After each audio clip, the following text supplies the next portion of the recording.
Hi guys, so for today's video, maaga tayo nagising. Actually, po 4 hours pa lang yung tulog ko and maaga ako nagising. Hindi na ako makakatulog kaya ang ginawa ko, nag-inis na lang ng door. Tapos nag-promote na lang din ako. Tapos hindi na ako mag-promote. And ngayon, magluluto naman tayo ng adobong itlog. So yun lang kasi ang alam ko. Kaya yun, nilutuin natin ngayon. Nakapag-boil na din pala ako ng itlog. Napainit ko na siya kanina. And ngayon, maghihiwa na tayo ng bawang at sibuyas. Let's go. Ayan yung itlog guys, 4. And then ayan, naghihiwa na ako ng bawang and sibuyas.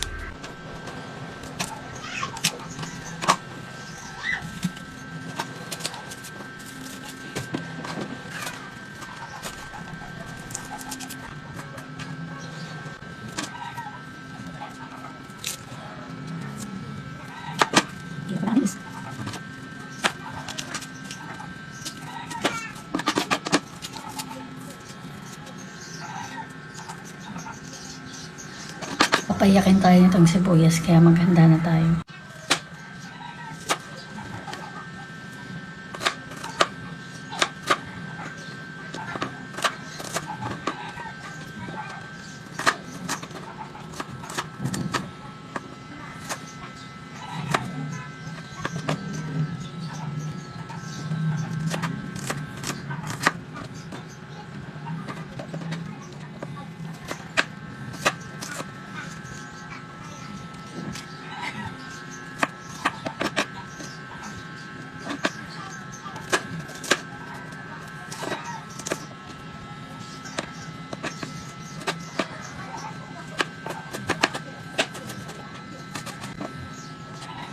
Ayan, mga anti-mimacals, nakapag-create na ako ng sibuyas at bawang.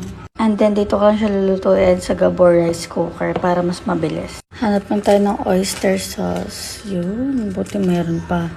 Pwede na yan. Tsaka ng toyo. Ay, wala yata tayong toyo. Toyo ba to? Wait lang, pahinga muna tayo. Magsa-search muna tayo para make sure natin na tama ginagawa natin. Okay, alam ko na. Tara na. So, ayan, tama pala to. And then, ito. So, ito lahat yung gagamitin ko. Soy sauce, oyster sauce, paminta, sukal, and konting tubig. So, gagamit tayo ng mantika para magluto. I-set aside ko muna to guys. Painitin lang muna natin, guys. Para hindi tumalsik. So, habang pinapainit ko siya, sisimulan ko ng bulatan to para rekta na agad sa paglagay sa aking lulutuin.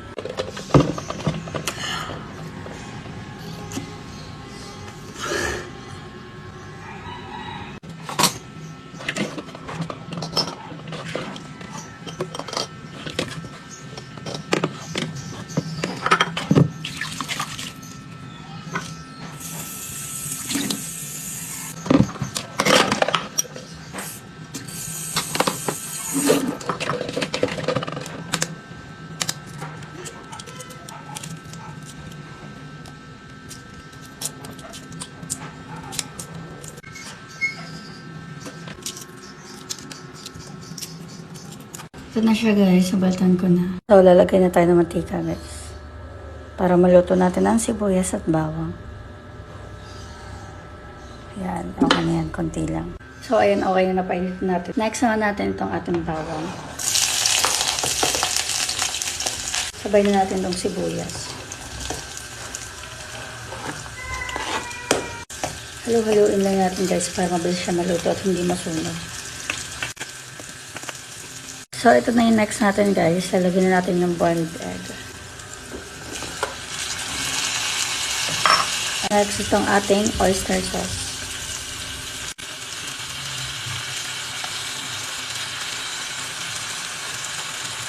Next natin itong ating soy sauce. 1 kutsara lang ito.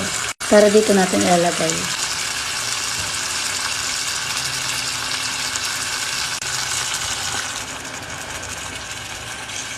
Ayan.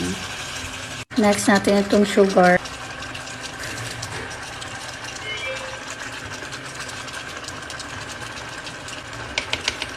And last guys, itong ating paminta. Lagyan na natin, konti lang.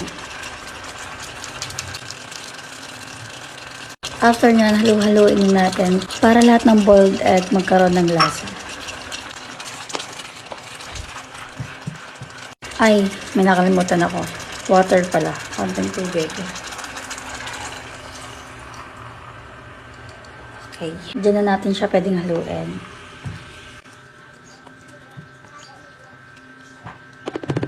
Hindi ko alam to ginagawa ko guys kasi first time ko lang talaga magluto ng ganito.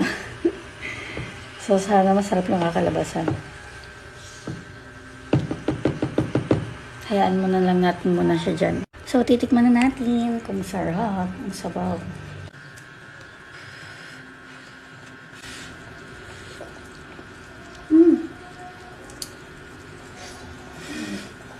Feeling ko naman perfect yung luto ko. Para sa akin masarap siya. Hindi ganun katamis, hindi ganun kaalat, sakto lang. So hayaan ko lang muna siya dyan ng 5 minutes, then okay na. Ready to kain na. Nagda-diet kasi ako kaya gusto kong mga boiled egg. Ayun, nalagyan ng mga hindi na rin. Ipakita ko na lang sa inyo pagtapos na ako. So bumili ako ng dili sa labas guys kasi nagustuhan ko din siya. Namimiss ko yung ganitong mga ulam. Kasi lagi na lang baboy. Manok, baboy, manok. Mamay, magkakapakpak na ako. Iprito ko to para perfect. Guys, natutuwa ako sa sarili ko kasi nakapagluto ko ng ganito. Ngayon na lang ulit ako nakapagluto. So, dito ko napakainin si Janelle. Tignan natin kung anong reaction niya dito sa ating niluto. Okay na to.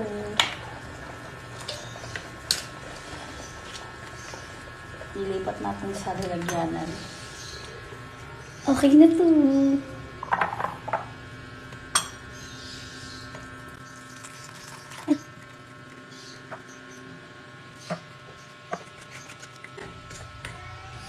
Wow, sobrang perfect. May ako na sa inyo pakita. Diyos ko po, hindi pala nakaplay ang aking video. Tinamaan ka naman ng kunat. Kaya pa ako nagbibideo kasi gusto ko makita yung reaction ni Gina. Diyos ko po, hindi pala siya nag-save.